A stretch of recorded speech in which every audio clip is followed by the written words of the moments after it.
بسم اللہ الرحمن الرحیم۔ معزز خواتین حضرات، السلام علیکم ورحمۃ اللہ وبرکاتہ۔ دور حاضر کے بڑے بڑے فتنوں میں سے ایک یہ بھی ہے جی آبادی کم کرو۔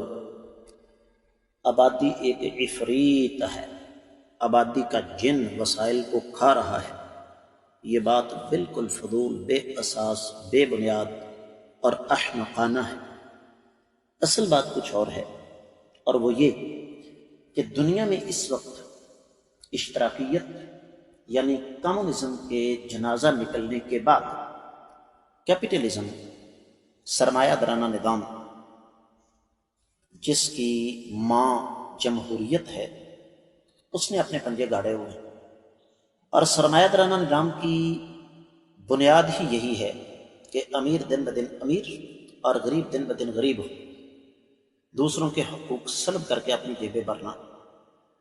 آج کی حدیث بظاہر اس کا تعلق نکاح کے ساتھ ہے، لیکن در حقیقت اس گندی سوچ کی نفی کر رہی ہے۔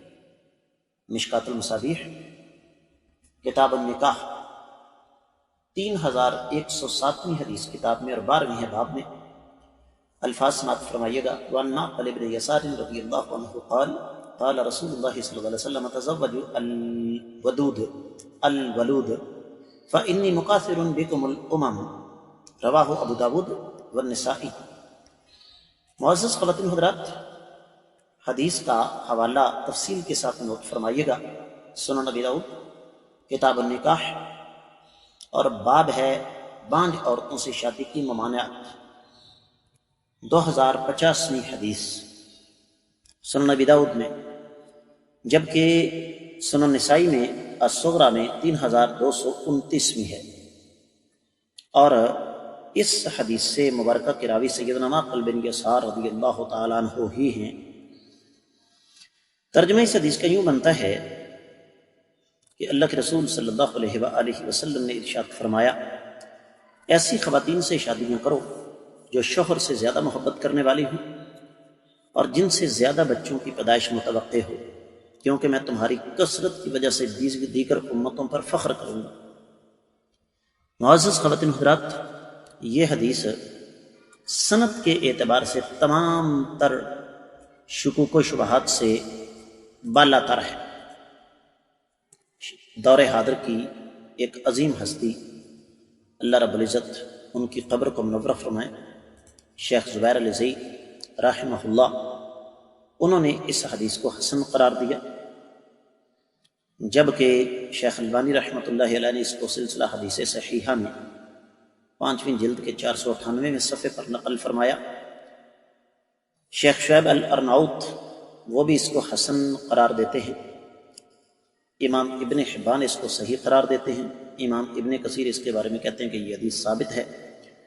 شیخ البانی رحمۃ اللہ علیہ اس کو ارواء الغلیل میں نقل فرما کر 1784ویں حدیث کے تحت اس کو صحیح قرار دیتے ہیں، اور اسی طریقے سے صحیح سنن ابی داؤد میں بھی نقل فرما دیا، اور امام وادعی نے صحیح المسند میں بھی اس حدیث کو صحیح قرار دیا، اور بھی بہت سارے حوالے ہیں جس طرح کہ مستدرک الحاکم ہے، ہدایت الروات ہے، صحیح الترغیب ہے، آداب الزفاف ہے، ذخیرۃ الحفاظ ہے امام ابن قیسرانی کی، امام ابن ملقن کی البدر المنیر ہے، احمد شاکر کی عمدۃ التفسیر ہے، اور پھر حلیت الاولیاء ابو نعیم اصفہانی کی ہے۔ تو مجموعی طور پر یہ حدیث اللہ کی توفیق سے قابل حجت ہے۔ اب آتے ہیں اس حدیث کی مختصر وضاحت کی طرف۔ سوال یہ ہے، دو باتیں یہاں میں آپ کی خدمت میں رکھ کر بات کو ختم کروں گا، بہت کچھ کہا جا سکتا ہے۔ سب سے پہلی بات تو یہ کہ ایسی عورتوں سے شادیاں کیوں کی جائیں جن سے زیادہ بچوں کی پیدائش متوقع ہو؟ اس لیے کہ امت مسلمہ اس کی جو اصل ہے نا، وہ یہ ہے کہ یہ اللہ تعالیٰ کی توحید پر صحیح راستے پر ہے۔ نتیجتاً جتنے زیادہ مسلمان بچے ہوں گے، بڑے ہو کر وہ دین کے خادم بنیں گے، دین کی خدمت کریں گے، اور اس کے نتیجے میں زیادہ سے زیادہ لوگ جہنم کے راستے سے ہٹ کر جنت کی راہ پر آئیں گے۔ یہ علیحدہ مسئلہ ہے کہ آج کا مسلمان اس مقصد کو فراموش کر چکا، وہ ایک علیحدہ چیز ہے۔ دوسری بات جو سمجھنے والی ہے کہ بھئی ہمیں کیسے پتہ چلے گا کہ اس عورت سے زیادہ بچوں کی پیدائش متوقع ہے؟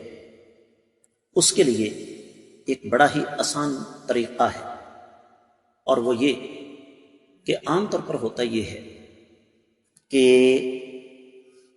جن خواتین کے اپنے بچے زیادہ ہوتے ہیں ان کے بچوں کے بچے بھی آگے زیادہ ہوتے ہیں، اور یہ معلوم کرنا کوئی بڑا کام نہیں ہے۔ تیسری بات اچانک یاد آ گئی کہ جی ہم سے بچے پالے نہیں جاتے، تربیت نہیں ہوتی۔ ایک استاد 80-90 بچوں کی کلاس کو قابو کر سکتا ہے، تو کیا ماں باپ 5, 7 یا 10 بچوں کو قابو نہیں کر سکتے؟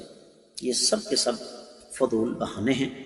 حاصل کلام یہ ہے کہ ایسی خواتین سے شادیاں کرنی چاہیے جن سے زیادہ بچوں کی پیدائش متوقع ہو۔ امت مسلمہ کی آبادی، بڑے نیک لوگ اللہ کی زمین پر زیادہ سے زیادہ ہوں۔ حدیث کا سبق مکمل ہوا۔ میری آڈیوز کو، ویڈیوز کو آگے شیئر کیجیے، چینل کو سبسکرائب کیجیے، کامنٹ سیکشن میں آ کر اپنے قیمتی خیالات کا اظہار ضرور فرمائیے۔ آج کے سبق سے اجازت دیجیے۔ السلام علیکم ورحمۃ اللہ وبرکاتہ۔